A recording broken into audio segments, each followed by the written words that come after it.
guys, welcome back to my channel. Today we are going to dive into the world of Azazel.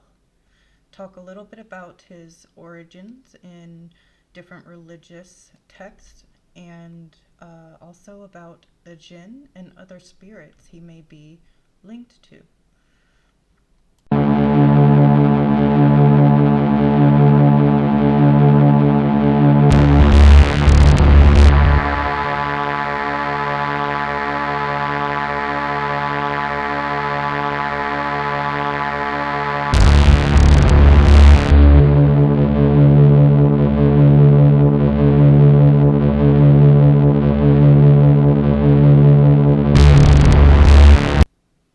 So Azazel, or Iblis, or many names, the Prince of Darkness, the Angel of Death, I find him to be a fascinating entity, especially the more I learn about him and certain magic rites. I'm getting ready, getting prepared, getting to know this entity, and I'm excited to see how far it's going to lead me in my path.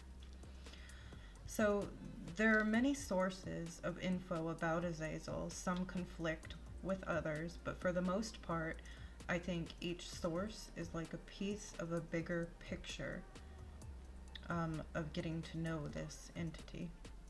I've acquired this information from multiple sources, mostly Judaism, but I have concluded that he is a great teacher of knowledge and secrets. So let's discuss the origin story of Azazel in the Book of Enoch, and then we will talk about Azazel and the Jinn, and then a few links to other entities. In religion, he's said to be the embodiment of evil, a demon in the desert that controls goat-like spirits or other fallen angels that also dwell within mountains or deserts. In the Bible, he became a scapegoat of sin. In Leviticus, it talks about taking the sins from the Israels, then transferring them into one goat before placing the goat into the desert to atone for sins. Then another goat would be sacrificed for Yahweh, and the other for Azazel, the one that they carried to the desert. In Leviticus, it states that Azazel dwells in the wilderness and receives the goat of sins. Azaz means strong or rugged, and El, God or of God.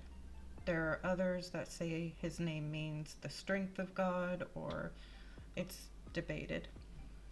In the Book of Enoch, Azazel is one of the Watchers and a prominent figure in the story. The Watcher's job before the flood was to watch over mankind and make sure all was good among mankind.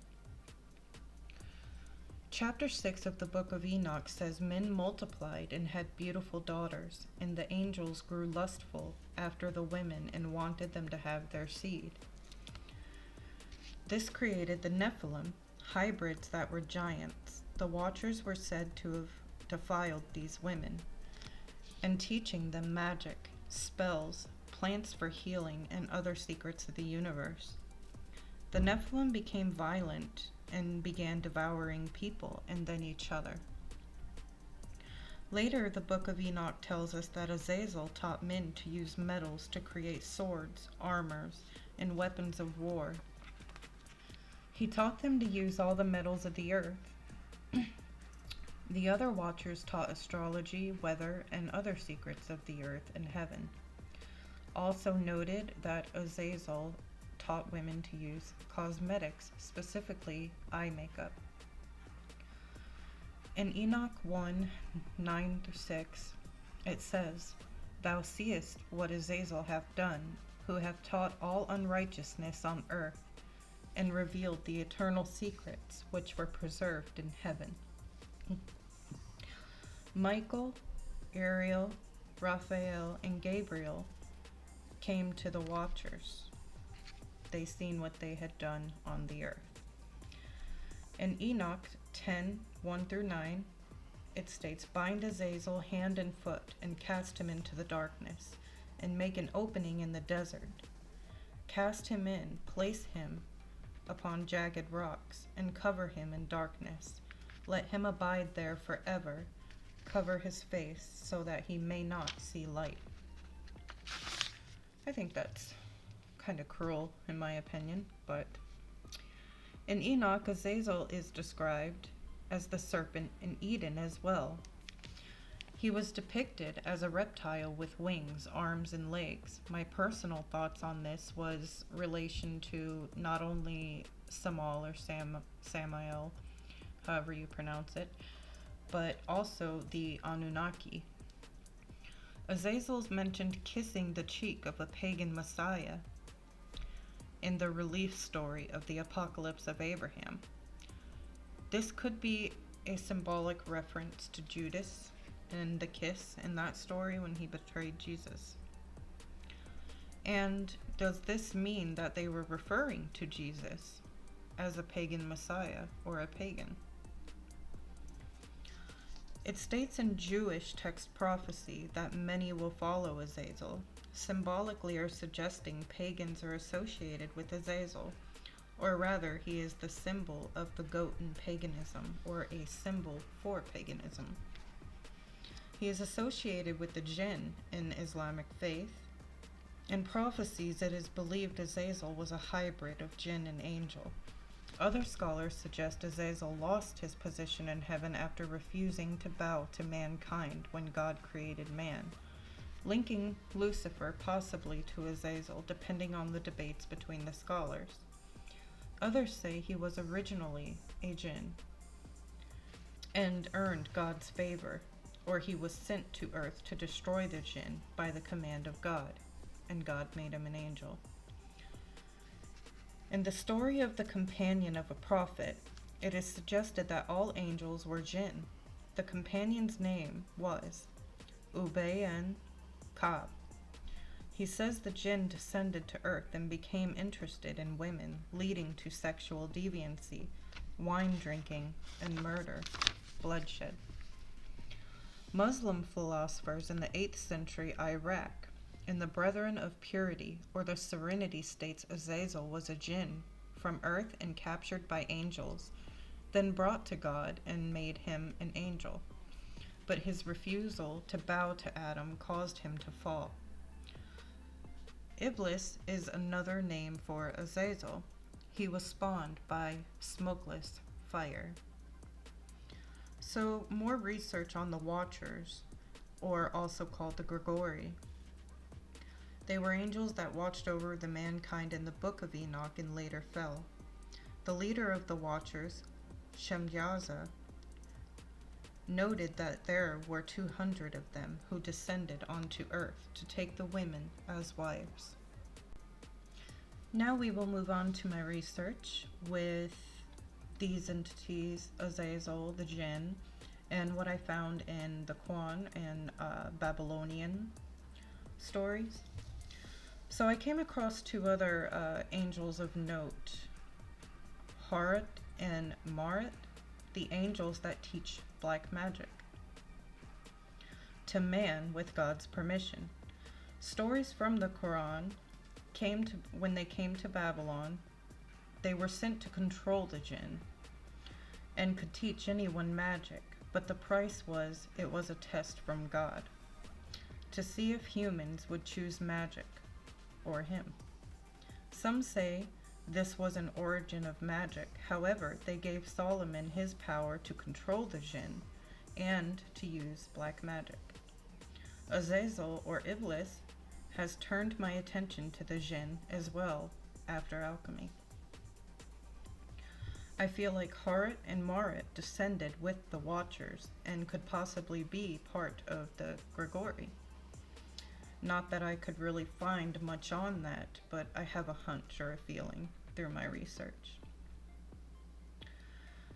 So Azazel, or Iblis, is associated with the Ifrit Jinn, known as the demons in religious texts.